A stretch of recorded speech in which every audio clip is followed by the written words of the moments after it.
कविता number 3 कान भये बस बांसुरी के। कवि का नाम है रसकान।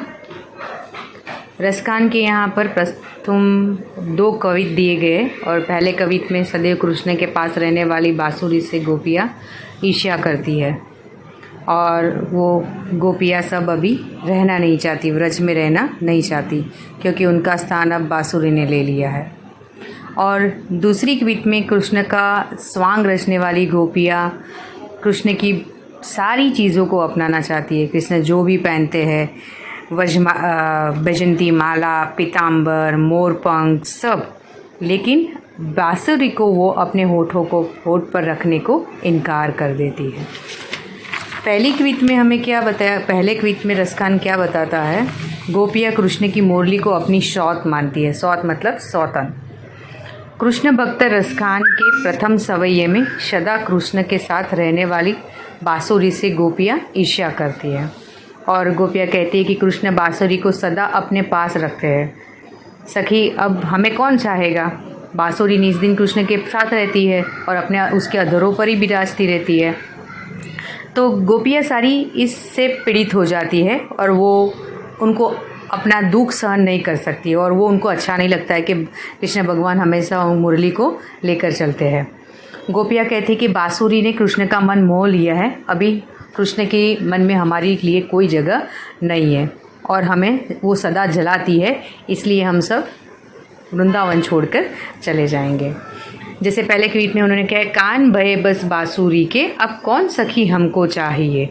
कान भये बस बांसुरी के अब कौन सखी हमको चाहिए। कानों ने अब बांसुरी को अपने पास रख लिया है, अभी कौन सखी हमको चाहेगा। कवि कहते हैं कि अभी कौन हमको चाहिए। गोपियाँ कहती है कि कृष्ण भगवान ने बांसुरी को अपना बना लिया है और बांसुरी को सदा अपने पास रखते हैं, तो हमें कौन चाहेगा। अभी हमको तो कोई नहीं रखेगा। निसी गोज रहे संग साथ लगी, ये सौतीन तापन क्यों सही है। गोपियाँ कहती है कि बांसुरी निस दिन श्री कृष्ण के साथ ही रहती है और उनके अधरों पर, अधर मतलब होठ, उनके साथ ही रहती है और उनके अधरों पर विराजती रहती है। ये सोतिया ढाह से पीड़ित गोपियाँ अपना दुख सहन नहीं कर सकती। ये सौतन, ये बांसुरी मेरी सौतन बन गई है और ये जलन, इससे मुझे ईर्ष्या होती है और ये मैं सहन नहीं कर पा रही हूँ।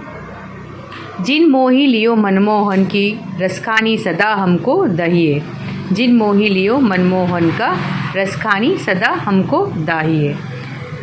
गोपियाँ कहती कि बांसुरी ने कृष्ण का मन मोह लिया है। जिन मोही लियो मनमोहन को, बांसुरी ने कृष्ण भगवान का मन मोह लिया है। रसखानी सदा हमको दाहिए और हमें सदा जलाती रहती है। रसखानी, गोपियाँ रसखान को कहती है, यानी कवि को कहती है, वो हमको सदा जलाती है, वो हमेशा मनमोहन यानी कृष्ण के पास रहती है। मिली आओ सबे सखी भागी चले, अब तो ब्रज में बांसुरी रहेगी। हे सखी, ये बांसुरी ने हमारा स्थान ले लिया है और सब मिलकर अभी हम निर्णय करते हैं कि हम सब एकत्रित होकर यहाँ से भाग जाते हैं और ब्रज में तो अभी कौन रहने वाली है, श्री कृष्ण भगवान और उसकी बांसुरी रहने वाली है। श्री कृष्ण भगवान की बांसुरी से सब गोपियाँ जलती है। उनको लगता है कि श्री कृष्ण भगवान हमसे ज़्यादा बांसुरी को प्यार करते हैं, इसीलिए हमेशा वो उनके अधरों पर यानी कि होठों पे विराजमान रहती है और हम इतने उनकी भक्ति करते हैं, लेकिन हमसे ज़्यादा बांसुरी का स्थान ले ली। हमारे से ज़्यादा कृष्ण भगवान के मन में बांसुरी ने स्थान ले लिया है, इसलिए हम सब मिलकर ब्रज से भाग जाते हैं। इसी रसखान के दूसरे कृत में कृष्ण का स्वांग रचने की बात करती है गोपियाँ कि बांसुरी को जो कृष्ण के होठों पर थी, उसको अपने होठों पर रखने को तो वो इनकार कर देती है क्योंकि उनको तो उनसे ईर्ष्या थी। मोर पखा सिर ऊपर राखियो, गुंज की माला गले पहरोगी।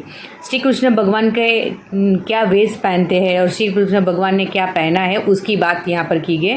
हम सब ने कई बार 10th में 9th में श्री कृष्ण भगवान के पहरवेश की बात की है। मोर पखा सिर ऊपर राखियो, मोर पंख सर पर रखा है, यानी श्री कृष्ण भगवान सर के ऊपर मोर पंख धारण करते हैं, गले में वैजंती माला धारण करते, गुंज की माला गले पहरागी, मतलब गले में वैजंती माला पहनिए। ओढ़ी पीताम्बर ले लकुटी, बन गोदन वारन संग फिरोगी। पीताम्बर, श्री कृष्ण भगवान खभे पे यानी शोल्डर पे पीताम्बर, पीला पीताम्बर रखे हैं और हाथ में लकुटी है। लकुटी यानी लकड़ी, लकुटी यानी लकड़ी, लकड़ी लेकर गोधन को यानी कि गाय को चराने के लिए जंगल में जाते हैं और साथ में ये गोपियाँ भी जाती है। भाव तो वो ही मेरो रसखानी, सो तेरे कहे सब स्वांग करेगी।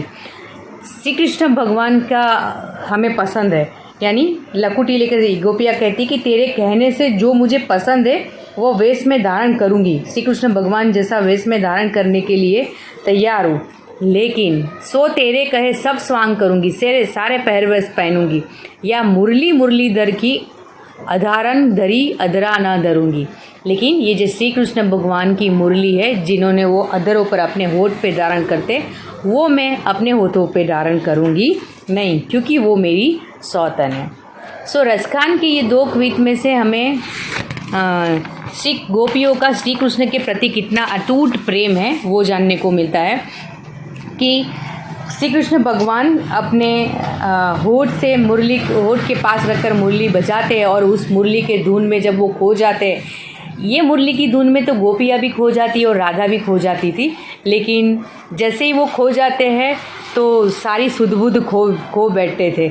तो उन्हें लगता है कि श्री कृष्ण भगवान मुरली से ज़्यादा प्रेम करते और हमसे कम करते हैं, और उनको गोपियों को मुरली का स्थान, अब श्री कृष्ण के मन में जो मुरली का स्थान है वही स्थान उनको अपने श्री कृष्ण के मन में गोपियों को चाहिए था। इसीलिए वो कहते हैं कि हम लोग मुरली हमको हमारी सौतन लगती है और इसलिए हम छोड़कर चले जाएंगे।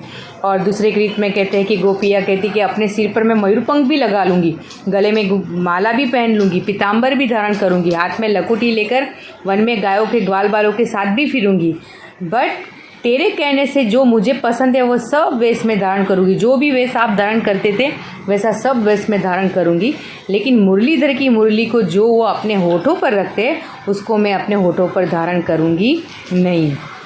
ये गोपियों का ईर्ष्या का स्थान था, जो गोपियाँ श्री कृष्ण भगवान की मुरली के स्थान जो वो अपने लिए मांग रही है, जो एक्चुअली एक तरफ से वो उनका प्रेमी था। सो ये था कान भये भये बांसुरी के रसखान की कवित, दोनों कवित जिसमें श्री कृष्ण गोपियों का श्री कृष्ण भगवान के प्रति जो प्रेम है और ईर्ष्या है जो इनमें दर्शाया है।